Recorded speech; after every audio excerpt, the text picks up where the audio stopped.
Panorama group, जो सोचता है वो करता है। बिहार की सियासत में क्या बड़ा सुनामी आना तय माना जा रहा है, क्योंकि एनडीए खेमे में शामिल घटक दल लोक जनशक्ति पार्टी रामविलास के कद्दावर नेता हुलास पांडे के ठिकानों पर इस वक्त ईडी की रेड चल रही है। देखिए, बीच में खबर यह आई कि लोक जनशक्ति पार्टी भी नीतीश कुमार के साथ ही खेला कर देगी बिहार में बीजेपी के साथ, लेकिन ऐसे में छापा छापा छापा का दौर शुरू हो जाता है। बिहार की राजधानी पटना से लेकर बेंगलोर और दिल्ली तक में इस वक्त ईडी की छापेमारी चल रही है। बड़ी खबर इस वक्त की आपको दे दे, लोक जनशक्ति पार्टी रामविलास के कद्दावर नेता चिराग पासवान के करीबी हुलास पांडे के ठिकानों पर छापेमारी चल रही है।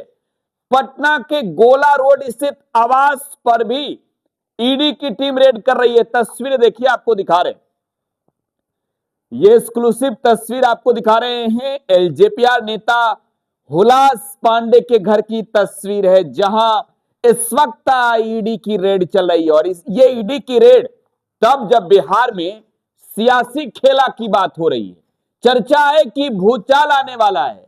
इधर बीच में यह भी खबर सामने आई कि चिराग भी नीतीश के साथ खेला करेंगे। केंद्र में बीजेपी की सरकार इन दिनों बैसाखियों पर टिकी हुई है, लेकिन इन सब के बीच छापेमारी शुरू हो जाती है। पहले ही इस तरीके के र्यूमर आते हैं कि बिहार में जो है वो ईडी सीबीआई सक्रिय होने जा रही है, लेकिन ईडी सक्रिय ही नहीं होती, रेड करने भी पहुंच जाती है लोजपा के नेता के घर पर। ये तस्वीरें बयां कर रही है। तो ऐसे में अब इन तस्वीरों के साथ ही एक सवाल ये है कि क्या भाजपा अब डरा रही है? हालांकि वजह सामने नहीं आई है, लेकिन जो सूत्रों के हवाले से जानकारी मिल रही है, हुलास पांडे पर आय से अधिक संपत्ति होने के मामले में जो है वो ईडी की ये कार्रवाई चल रही है। पटना हो या बेंगलुरु हो या फिर दिल्ली, इन तीन ठिकानों पर ईडी की ज्वाइंट रेड इस वक्त जो चल रही है, ये रेड कहीं ना कहीं सियासी तौर पर भी इस कड़ाके की ठंड के बीच तापमान बढ़ा देने वाली रेड है।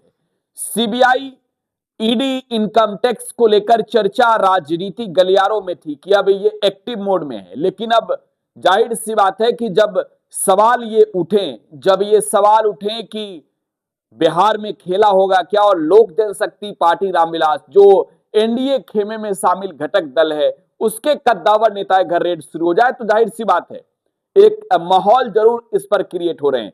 लेकिन ये समझने की जरूरत है कि एनडीए अलायंस में उन तमाम नेताओं के खिलाफ जो पहले दागी रहे, जिनके विरुद्ध केंद्रीय जांच एजेंसियों की कार्रवाई होती रही, एनडीए अलायंस में एंट्री के बाद वो कार्रवाइयां रुक गई। लेकिन बिहार में लोजपा रामविलास के कद्दावर नेता माने जाते हैं हुलास पांडे, ये संसदीय बोर्ड के अध्यक्ष रहे हैं और चिराग पासवान के बेहद करीबी कहे जाते हैं। इनके ठिकानों पर यह छापेमारी क्या दर्शाता है? अपनी प्रतिक्रिया कमेंट बॉक्स में छोड़ जाइएगा। फिलहाल आप जुड़े बिहार न्यूज के साथ बने रहें। धन्यवाद।